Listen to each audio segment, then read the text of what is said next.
বলে কিয়ামতের ময়দানে বাবা একটা লোক জান্নাতের পাশ দিয়ে ঘোরাফেরা করতেছে, বাবার কাছে দৌড়িয়ে গেছে, বাবা আমি আপনার আদরের সন্তান, আমার একটা নেকি দেন।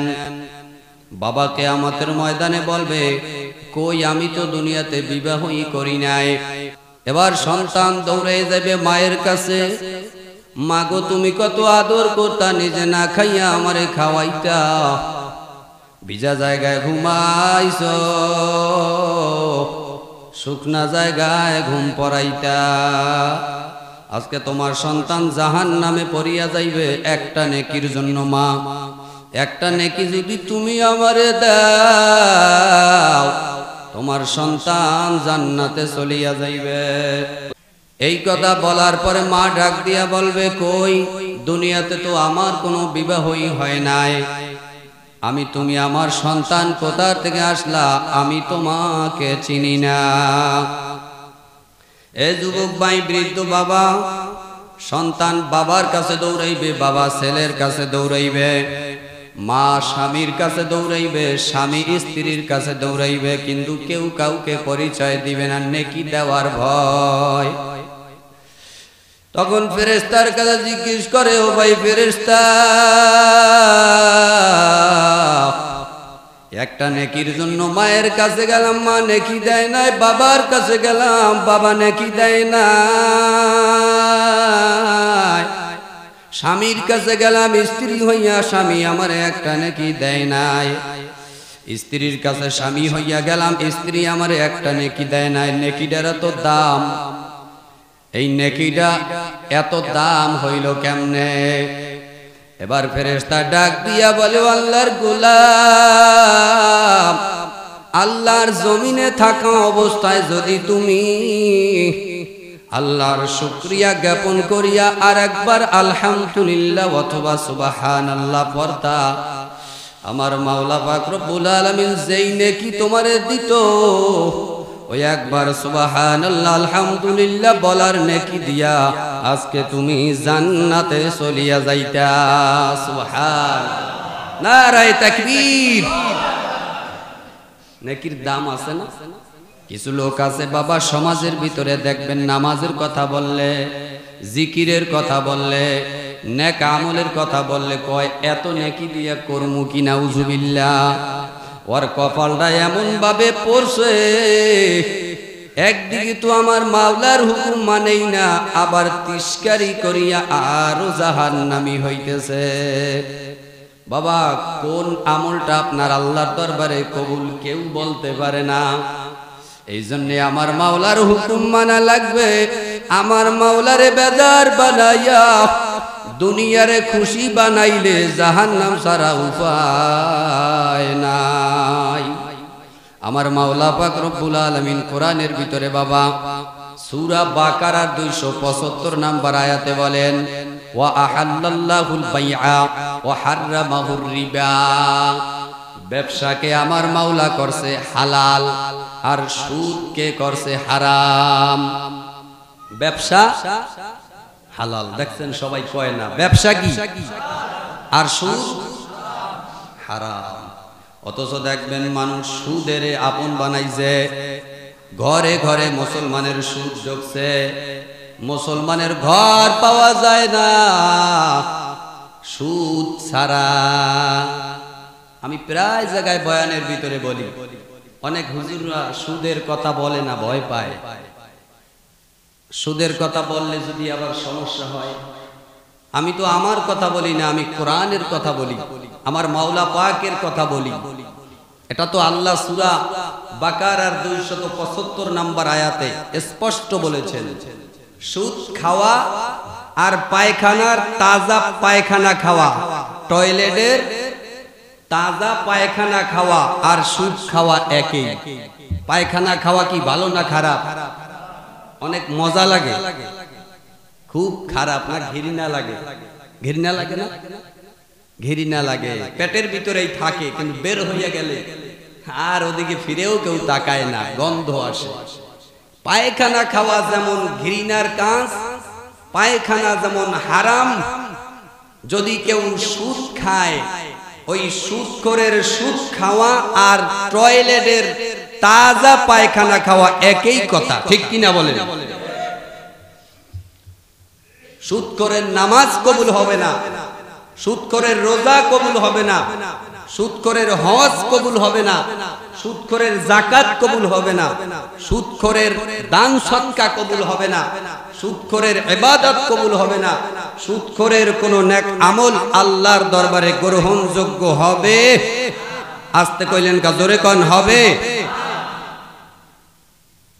সুদ অনেক বড় মারাত্মক ভয়াবহ। সুদের ব্যাপারে আমি যদি প্রায় জায়গায় এরকম বলি যে ফাঁসির আসামিকে ফাঁসির কাস্টে যেভাবে ঝুলিয়ে তাকে হত্যা করা হয়, এই সমাজের সুদখোরগুলিকে ওইভাবে রাষ্ট্রীয় আইনে ফাঁসির কাস্টে ঝুলিয়ে হত্যা করা উচিত, ঠিক কিনা বলেন? আজকে সুদের কারণে লক্ষ লক্ষ মুসলমানের ঈমান ধ্বংস হয়ে যাচ্ছে সুদের কারণে। বিয়াজ লেনা দেনা হারাম, সুদ নেওয়া এবং দেওয়া, ঘুষ নেওয়া এবং দেওয়া উভয়টাই কি হারাম। সুদ যিনি দেন তিনিও জাহান্নামী, সুদ যিনি নেন তিনিও জাহান্নামী, সুদে যিনি সাক্ষী প্রদান করেন তিনিও জাহান্নামী, সুদের খাতায় সাইন যিনি করেন তিনিও জাহান্নামী। সুদের কারণে কিয়ামতের ময়দানে 4 শ্রেণীর লোক বিনা হিসাবে জাহান্নামে যাইবে, নাউজুবিল্লাহ।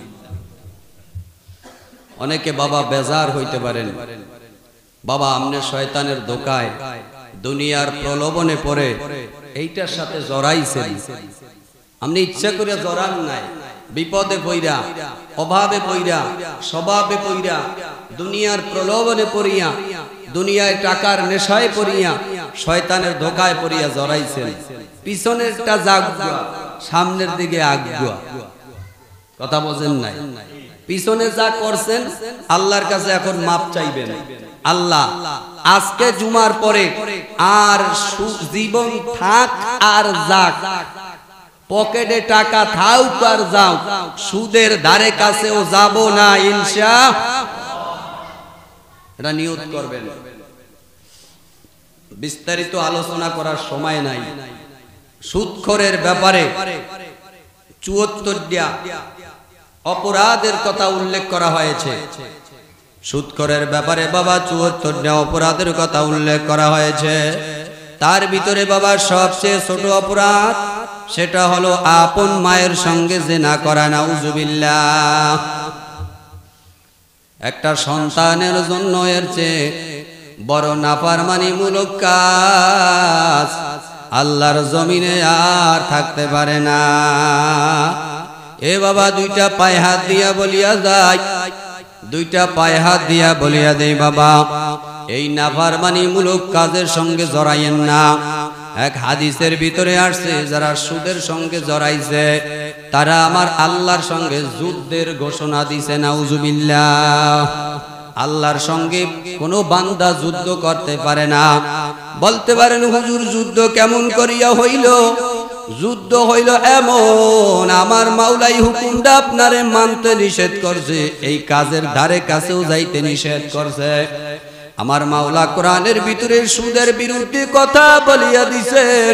সুতরাং এই আল্লাহর কথার বিরুদ্ধে যে যায় ওই ব্যক্তি আমার মাওলার সঙ্গে যুদ্ধ করতেছে, নাউজুবিল্লাহ। এজন্য ভাই পাও দুইটা ধরিয়া বলি, সুদের ধারে কাছেও যাইয়েন না। সুদ খাইলে মানুষ গরিব হয়। আর যাকাত সুদ ভিত্তিক বিধান হলো শয়তানের আবিষ্কার, আর যাকাত ভিত্তিক বিধান আমার মাওলার আবিষ্কার। সুদ ভিত্তিক বিধান কার আবিষ্কার? শয়তানের। আর যাকাত ভিত্তিক বিধান কার আবিষ্কার? এটা জোরে কন্যা, কার আবিষ্কার? আল্লাহর আবিষ্কার। সুদ খাইলে মানুষ জাহান্নামী হয়, আর যাকাত আদায় করলে আল্লাহ খুশি হয়। সুদ খাইলে শয়তান খুশি হয়, আর যাকাত আদায় করলে আল্লাহ খুশি হন। এখন আপনার আমার নিজের ব্যক্তিগত চ্যালেঞ্জ, আপনি কি নফসের ধোঁকায় পড়িয়া গত জুম্মায় বলছিলাম নফসে আম্মারা বান্দাকে সব সময় মন্দ কাজের দিকে ধাবিত করে বাবা। এখন আপনি সুদ একটা মন্দ কাজ, এই সুদ খাইয়া শয়তানেরে খুশি করবেন না আমার মাওলারে খুশি করবেন, আপনার ব্যাপার। আমি প্রায় বয়ানের ভিতরে বলি, ও যুবক ভাই, আমার মাওলারে বেজার বানায়া দুনিয়ার কাউকে খুশি করা যাবে না। ছেলে বেজার হয়ে যায় যাক, মেয়ে বেজার হয়ে যায় যাক, পীর বেজার হয়ে যায় যাক, ওস্তাদ বেজার হয়ে যায় যাক, স্ত্রী বেজার হয়ে যায় যাক, দলের লিডার বেজার হয়ে যায় যাক, মালিক বেজার হয়ে যায় যাক, কিন্তু আমার মাওলারে বেজার বানানো যাবে না। আমার মাওলারে বেজার বানাইয়েন না। দুইটা পায়ে হাত দিয়ে বলি বাবা, এই সুদ যার ঘরের ভিতরে ঢুকছে, আল্লাহর কসম করিয়া বলি, আপনি নিজে পরীক্ষা করিয়া দেখিয়েন, আপনার অভাব দূর হবে না, আপনার ঘরের থেকে অসুখ বিসুখ দূর হবে না, আপনার দিলের ভিতরে মৃত্যুর আগ পর্যন্ত শান্তি আসবে না। এক কথায় সুদ যেই ঘরের ভিতরে ঢুকছে, ওই ঘরের থেকে শান্তি আল্লাহ নিয়ে গেছে, ঠিক কিনা? সুদ আনছেন 1 লক্ষ টাকা, ওই 1 লক্ষ টাকা আনছেন, এই যে আমি প্রায় জায়গায় বয়ানে বলি, একটু পিছিয়ে যাইয়া বাচ্চাগুলো একটু থামাও। আমি প্রায় জায়গায় বয়ানের ভিতরে বলি, আপনি ভাই খেয়ালের সাথে শোনেন, আপনার ছেলে পরীক্ষা দেবে, এই জন্য 10,000 টাকা আপনার ফর্ম ফিল আপ করার জন্য লাগবে, কিন্তু আপনার পকেটের ভিতরে টাকা নাই। একজন মাতুব্বরের কাছে গেছেন, ভাই আমারে 10,000 টাকা দেন। মাতুব্বর বলে, আমার থেকে 10,000 টাকা নিলে সুদে নেওয়া লাগবে, 1,000 টাকা বাড়াইয়া দেওয়া লাগবে। আপনি বলেন করুন কি উপায় নাই, পকেটে টাকা নাই, ছেলের ফর্ম ফিল আপ করা লাগবে, আপনি যদি সুদেও হয় তবু আমারে দেন। আমি আপনাদের কাছে প্রশ্ন করি, বুঝে শুনে জবাব দেবেন। এই যে 10,000 টাকা নিয়ে আসলো, বাড়াইয়া দেওয়া লাগবে 1,000 টাকা, এতে যিনি সুদ দিলেন তিনি কি আরো মোটা হইলেন কিনা? আরো মোটা হইছেন না? কারণ কি দিছেন 10,000, কিন্তু ফেরত নেবেন কত? 11,000। আর যিনি সুদ আনছেন তিনি কিন্তু আরো গরিব হইছে। বলতে পারেন কেমনে হুজুর? আনছে 10,000 টাকা, দেওয়া লাগবে বাড়াইয়া আরো 1,000 টাকা, অথচ 10,000 টাকা আনার পরে ফর্ম ফিল আপ করিয়া ওই টাকা গরিব মানুষ খরচ করিয়া ফেলাইছে, টাকা কিন্তু তার পকেটে নাই। নাই তো নাই, ওই বরং আরো 1,000 টাকা তার কামাই করিয়া ভর্তুকি দেওয়া লাগবে, বাড়াইয়া অতিরিক্ত দেওয়া লাগবে। তাহলে সুদ আনার কারণে গরিব লোকটা আরো গরিব হয়, আর সুদ দেওয়ার কারণে ধনী লোকটা আরো ধনী হয়, ঠিক কিনা? সুদ দিলেন 1,000 টাকা আরো বেশি পাইলেন, ওনার 10,000 টাকা তো জমা আছে, আরো 1,000 টাকা বাড়তি পাবেন। আর যিনি সুদ আনছেন 10,000 টাকা তো এনে খরচ করেই ফেলেছেন, আরো 1,000 টাকা তার পকেটের ভিতরে বাড়তি ঢুকলো কিনা? কি ঢুকে নাই? তাহলে সুদ আনলে মানুষ আরো গরিব হয় না ধনী হয়? আর সুদ যিনি দিছেন তিনি তো আরো মোটা ছিলেন, সুদ খাইয়া পেট আরো বড় হয়েছে কিনা? এই সুদ ভিত্তিক বিধান শয়তানের আবিষ্কার। আর আমার মাওলা পাক রব্বুল আলামিন বান্দা বান্দির গরিবানা দূর করার জন্য, অভাব দূর করার জন্য, অসহায়ত্ব দূর করার জন্য আমার মাওলা পাক রব্বুল আলামিন ধনী ব্যক্তিদের জন্য, সমর্থবান ব্যক্তিদের জন্য আল্লাহ যাকাত ভিত্তিক বিধান দিছে। জোরে কোন সুবহানাল্লাহ। যাকাত দিবেন, যাকাত দিলে অভাব মোচন হয়, যাকাত দিলে অভাব মোচন হয় বাবা। যাকাত দিবেন, যাকাত দিলে এলাকার ভিতরে যত গরিব আছে, এই গরিবরা যদি ধনীরা হিসাব করে যাকাত দেয়, আমাদের এই সমাজের ভিতরে যত শিল্পপতি আছে, 1,000 কোটি টাকার মালিক আছে, আমাদের এই সমাজের ভিতরে যত কোটি টাকার কোটিপতিরা আছেন, লাখপতিরা আছেন, শিল্পপতিরা আছেন, হাজার কোটি টাকার মালিক আছেন, সবাই যদি পাই টু পাই করায় গন্ডায় হিসাব করে যাকাত আদায় করতে পারে, এলাকার ভিতরে আর কোনো গরিব থাকে না। কিন্তু আফসোস, যাকাত ভিত্তিক বিধান, আল্লাহর হুকুম, যাকাত দেয়া লাগবে। এজন্য ওই শিল্পপতি, ওই ধনী লোকটা ভালোভাবে সম্পদের হিসাব করে না। হিসাব করলে যাকাত বাড়বে, এজন্য ভালোভাবে কি হিসাব কষে না, হিসাব করে না। ইনিয়ে বিনিয়ে কিভাবে যাকাত না দিতে পারা যায়, কিভাবে যাকাত না দেয়া যায়, সেদিকেই ইনিয়ে বিনিয়ে কথা ঘুরায় পেঁচায়। কিন্তু আল্লাহ স্পষ্ট উৎসাহ প্রদান করেছেন যে ধনাঢ্য ব্যক্তিরা, সম্পদশালীরা, সমর্থবান ব্যক্তিরা ইনিয়ে বিনিয়ে চেষ্টাই করবা কিভাবে যাকাত বাড়াইয়া বাড়াইয়া দেওয়া যায়। সুবহানাল্লাহ।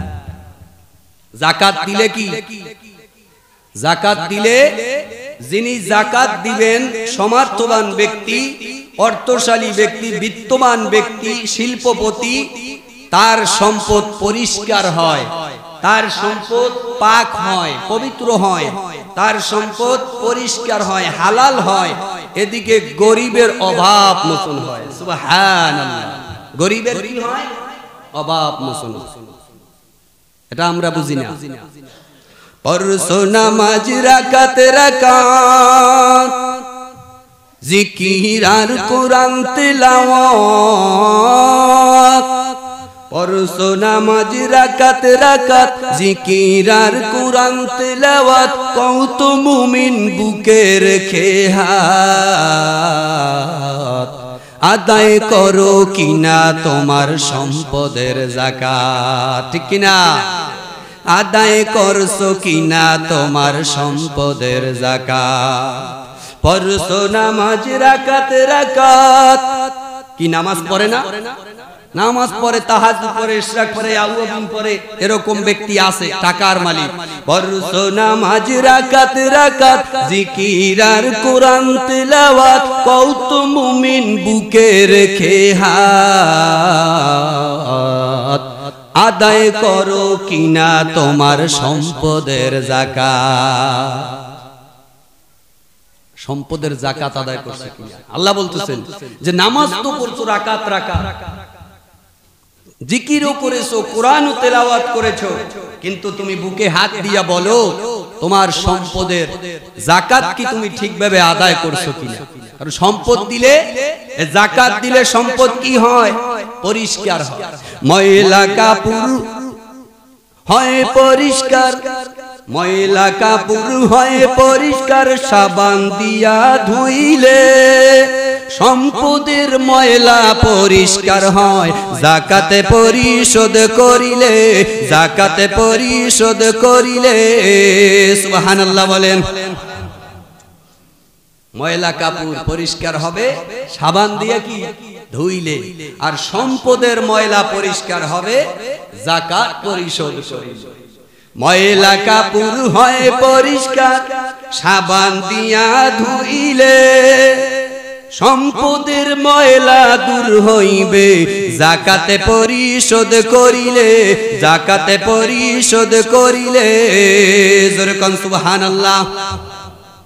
ধন দিছে রব্বুল আলামিন, আছে তাতে গরিবের ঋণ। ঠিক কিনা? ধন দিছেন রব্বুল আলামিন, আছে তাতে গরিবের ঋণ। ঋণ পরিশোধ করলে তবে পাইবারে নাজাত।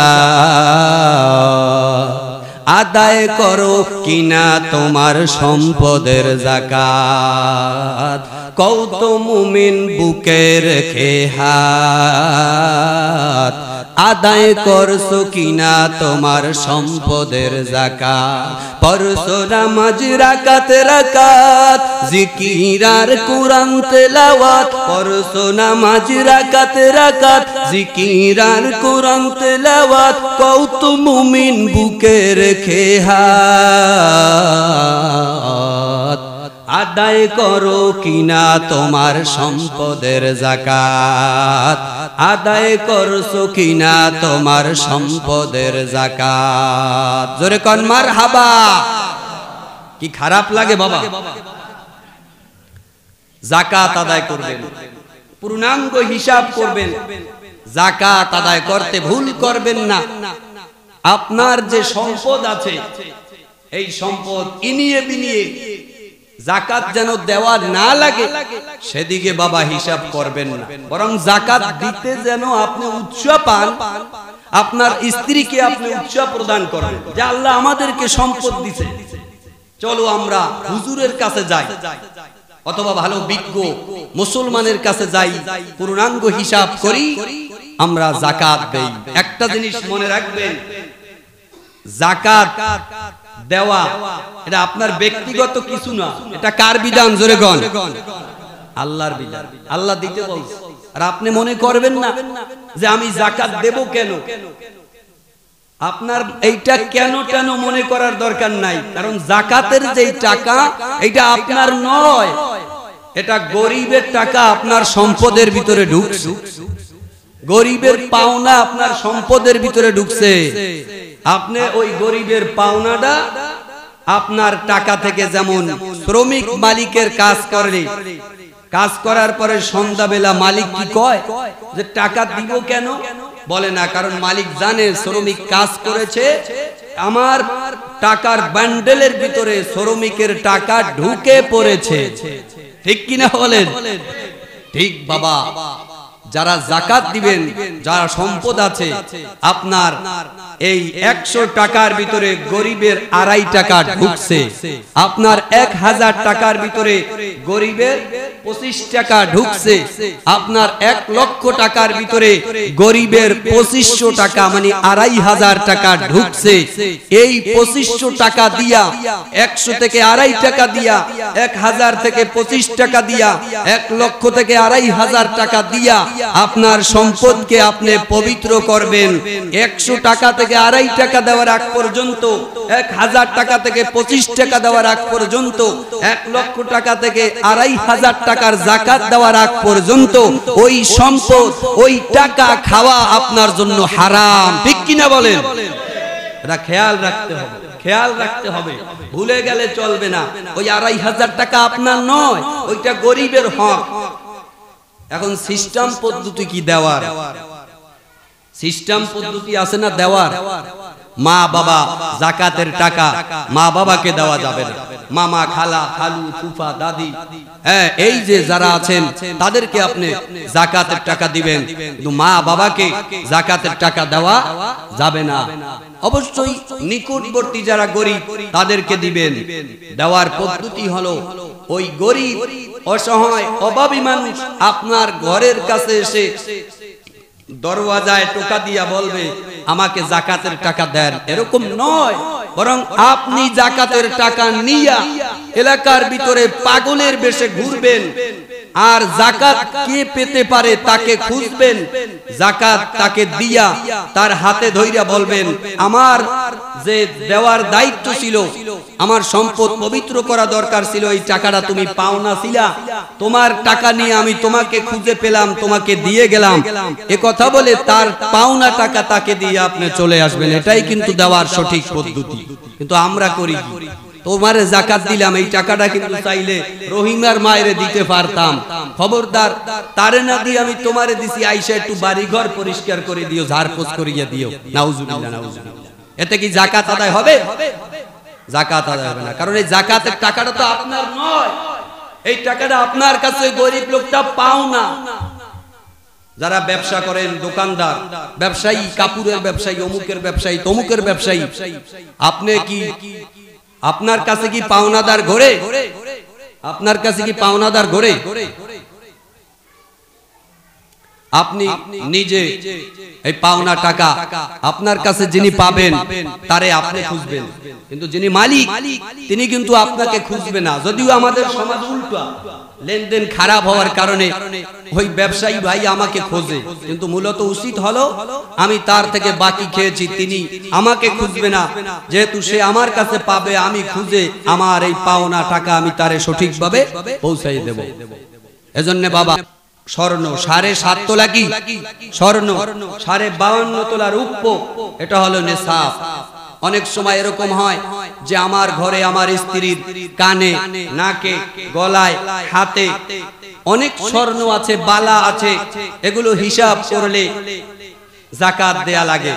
এজন্য স্ত্রীর ওইটা সারা বছর পর্দা না করলেও যাকাতের সময় ভালোভাবে ঘোমটা দিয়ে ঢাইকা রাখো, কেউ যেন না দেখে।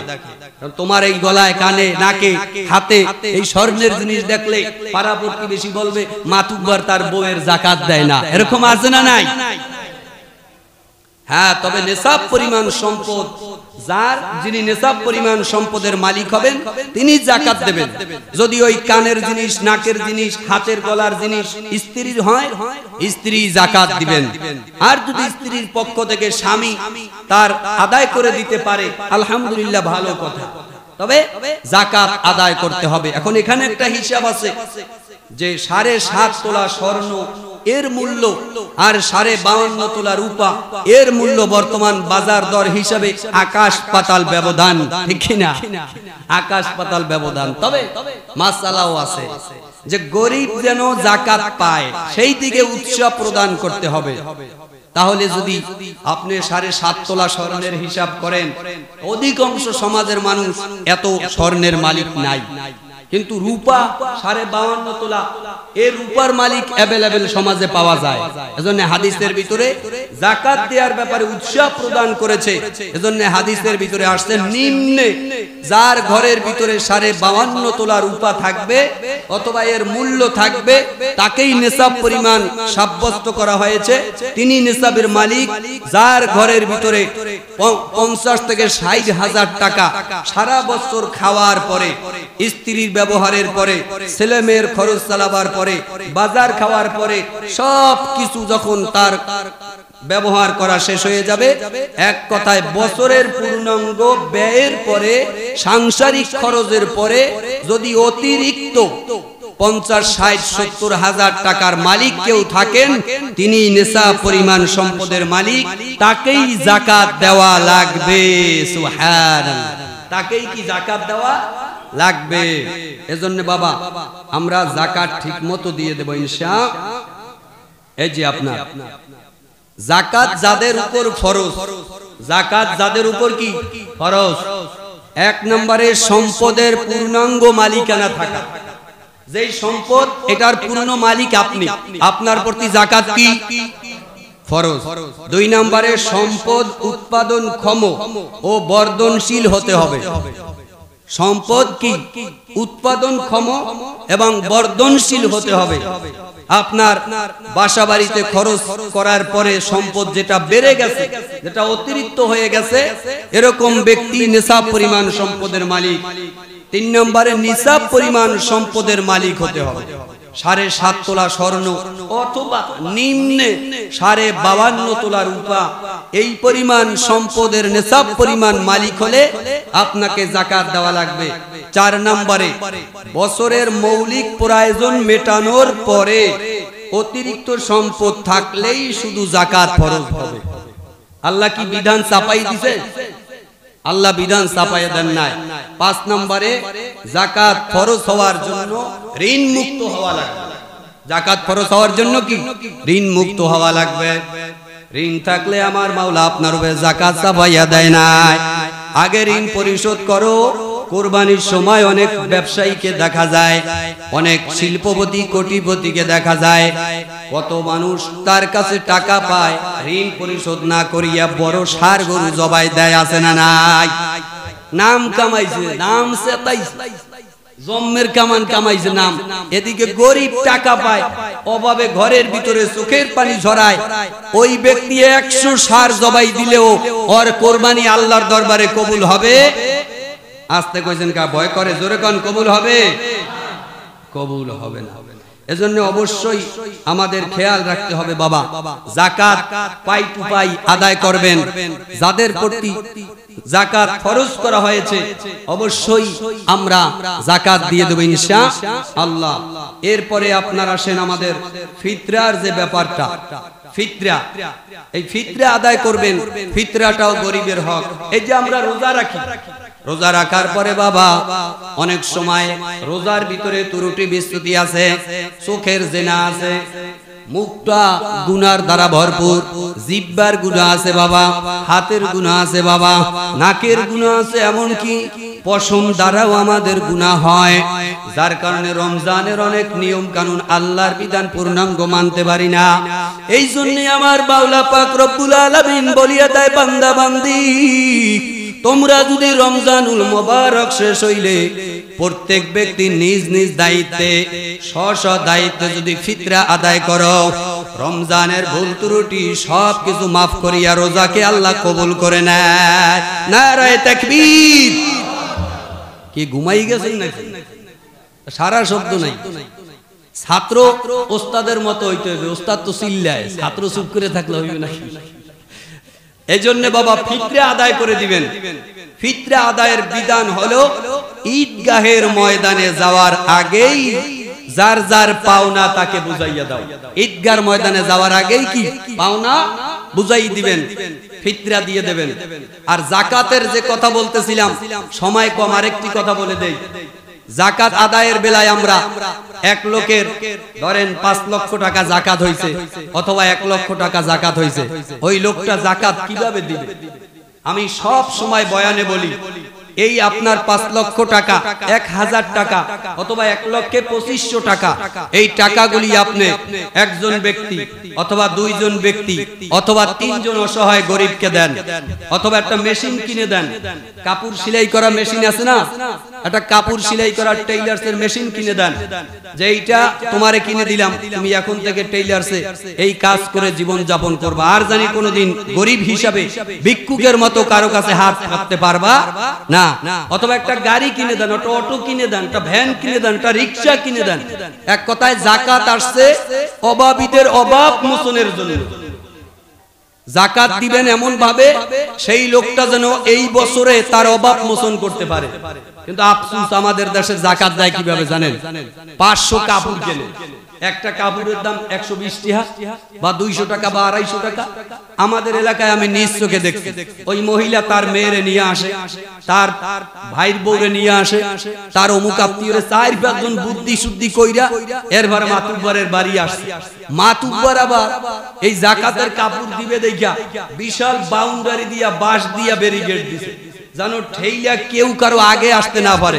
2 জন সিকিউরিটি রাখছে, একজন সার্বি, একজনে কাপড় নেবে। এরকম আমি আমার চোখে দেখছি। এক পর্যায়ে যাকাত যারা নিতে আসে, কাপড় যারা নিতে আসে, সবাই তো আগে নিতে চায়, মনে করে আবার শেষে গেলে কিনা নাই ভাই। এক পর্যায়ে ধাক্কা ধাক্কি করিয়া বাঁশের ব্যারিকেড ভাঙ্গিয়া ঢুকছে, এরকম চোখে দেখছি। এইটা কিন্তু যাকাত না। এখানে মুফতি সাহেব আছে, এখানে আলেমরা আছে, আমি চিনি অনেক আলেমরা আছেন।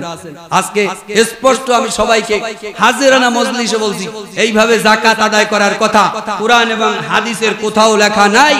বরং এই যাকাত আদায় করলে কোনোদিন যাকাত আদায় হবে, কাপড় দিয়া কোনো যাকাত আদায় হবে না। তাকে নগদ অর্থ দেন, কাপড় দিয়া তাকে যাকাত দিবেন কেন? সে কি আপনার কাপড় খাইবে? এরপরে দেখলাম কি ঠেলিয়া মারামারি কইরা ব্যারিকেড ভাঙ্গিয়া 4 জনে 4টা কাপড় নিয়া তারপরে ধুইছে, ধোয়ার পরে বালতির দিকে কি চাইতে পারে, বালতিটি লাল রঙে ভরিয়ে গেছে। কি এরকম আছে না নাই? বাজারের সবচেয়ে নিম্নমানের কাপড় 120 টাকা 150 টাকা কি ভালো কাপড় পাওয়া যায়? যায় না। যারা বেশি দামেরটা দেন তাদেরটা ভিন্ন ব্যাপার, তবে কাপড় দিয়া যাকাত হয় না, এটা স্পষ্ট। এরপরে ধুইছে, ধোয়ার পরে হাতে লইছে কাপড়, এখন তো আর গায়ে দেওয়ার পরিবেশ নাই। এখন কি করবে? কয় ঘরে উপর থেকে কাঠের ঘর, টিনের ঘর, এখন ওই চান্দিনা দিয়া, চান্দিনা নাই তো কয় ঘরে কাঠের ঘর, ওই গুড়ি গুড়ি কি জানো পরে, ওই কি কয় আপনার কথা, সে কি কয়, গনে খায় না, গনের গুড়ি পরে, বরিশালে কয় গনের গুড়ি, কয় ওগুলো পরে তো কয় তো আর গায়ে দেওয়ার পরিবেশ নাই। এখন 4 দিয়ে 5টা কাপড় মিলেই একটা চান্দিনা বানাও, পর্দা বানাও, এখন ঘরে চান্দিনা দিছে। যাকাত দিয়া কি দিছে? চান্দিনা দিছে। এই হলো আমাদের যাকাত। এইভাবে যাকাত দিলে যাকাত আদায় হবে না, কারণ যাকাত বিধান আসছে গরিবের অভাব মোচনের জন্য। এজন্য আমরা যাকাত দিব কাপড় দিয়া নয়, নগদ টাকা দিয়া, এবং টাকাটা 500 লোকের মাধ্যমে বন্টন করব না। আমার যে যাকাত আসছে এই যাকাতের টাকা 500-600 লোকের দেব না, 3 জন 4 জন 2 জন 1 জনকে দেব। যাকে দেব সে যেন আমার 1 বছরের যাকাতের টাকা দিয়া আর কোনোদিন কারো কাছে হাত না পাতে, তার জন্য অভাব মোচন হয়ে যায়। এই বিধান দিয়েছেন কে? জোরে কর। এজন্য বাবা সকলের কাছে দাবি। এরপরে আসেন ফিতরা। দাঁড়াও, কিছু প্রশ্ন আছে, অনেকে অনেক প্রশ্ন করছেন, আমি আল্লাহর রাস্তায় একদম আমাকে ধরে 5টা মিনিট সময় চাই। ফিতরা কিভাবে আদায় করবেন? বাজারে গম দিয়ে যদি কেউ ফিতরা দেন 110 টাকা দিয়ে দিবেন। জব দিয়ে যদি কেউ ফিতরা আদায় করেন 530 টাকা দিবেন। খেজুর দিয়ে যদি কেউ ফিতরা আদায় করতে চান 2310 টাকা দিবেন। আর যদি আটা বর্তমান বাজার দর হিসাবে যদি কেউ ফিতরা দিতে চান 115 টাকা দিবেন। আর যদি কেউ কিশমিশ দিয়ে ফিতরা দিতে চান 1980 টাকা দিবেন। আর যদি কেউ পনির দিয়ে ফিতরা দিতে চান 2805 টাকা দিবেন। আল্লাহ পাক আমাদের সবাইকে আমল করার তৌফিক দান করুন। একটু জোরে জোরে কোন আমিন। এবার একটা কিছু প্রশ্ন আছে, আমি সংক্ষেপে শেষ করছি ভাই। অনেক আলোচনা কিন্তু সময় সংক্ষেপ লাগছে। হুজুর ঘোড়ার মাংস খাওয়া জায়েজ কিনা জানতে চাই, এরকম একটা কথা আমাদের বর্তমানে একটু বেশি হইতেছে। গাজীপুরেও দেখছি যে ঘোড়ার গোশত বিক্রি হচ্ছে এবং অলরেডি প্রশাসন তাদের বিরুদ্ধে ব্যবস্থা নিয়েছে। এ ব্যাপারে যেহেতু হঠাৎ প্রশ্ন, এজন্য বিস্তারিত বলার সুযোগ নাই। ঘোড়ার গোশত খাওয়া যাবে কিনা এ ব্যাপারে সূরা নাহলের 8 নম্বর আয়াত লক্ষ্য করবেন।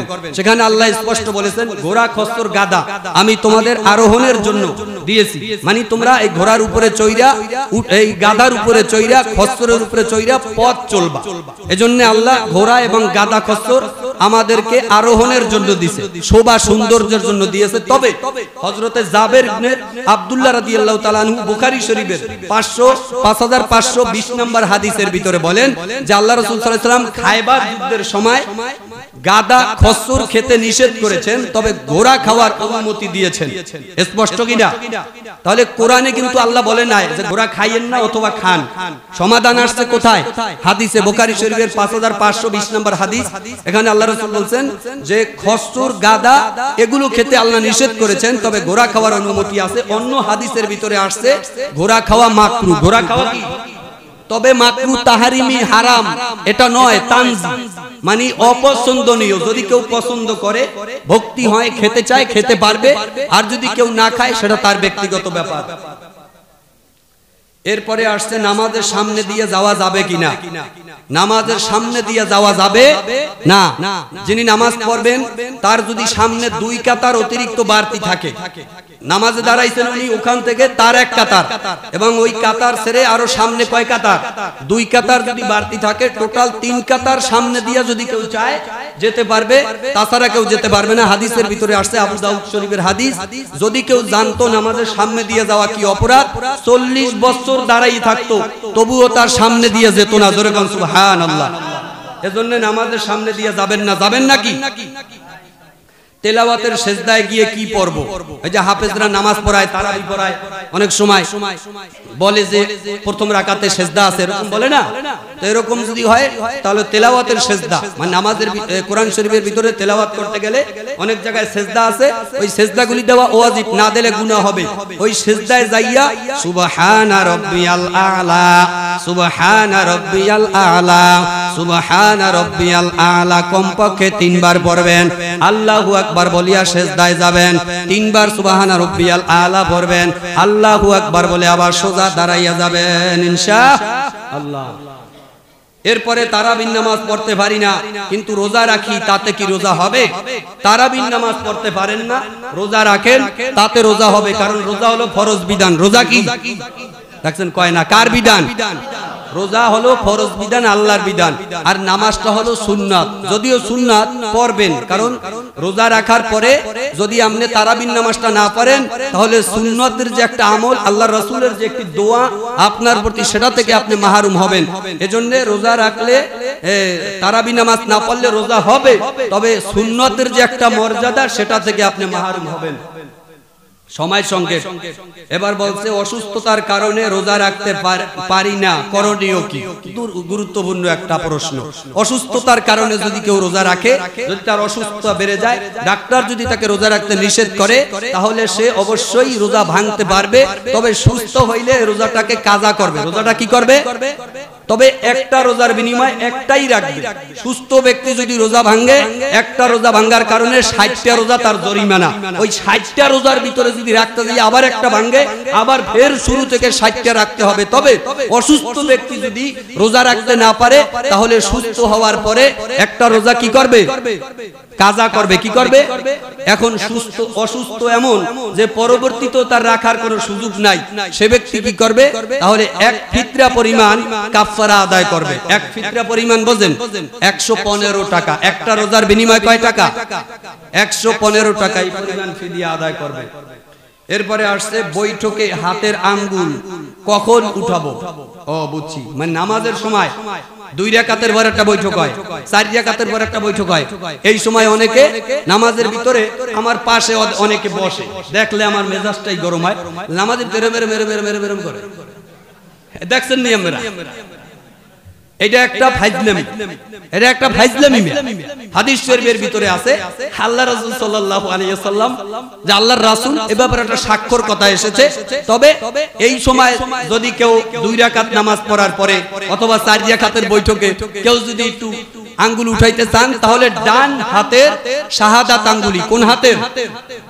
ডান হাতের শাহাদাত কোন সময় উঠাবেন? দেন যখন আত্তাহিয়াতু পড়তে যাইয়া আশহাদু আল্লাহ কইবেন, আশহাদু, এই যে আশহাদু আল্লাহ ইলাহা ইল্লাল্লাহ, তাহলে লা বলার সময় উঠবে, ইল্লাল্লাহ বলার সময় কি নাইমা যাবে। মনে থাকবে ইনশাআল্লাহ।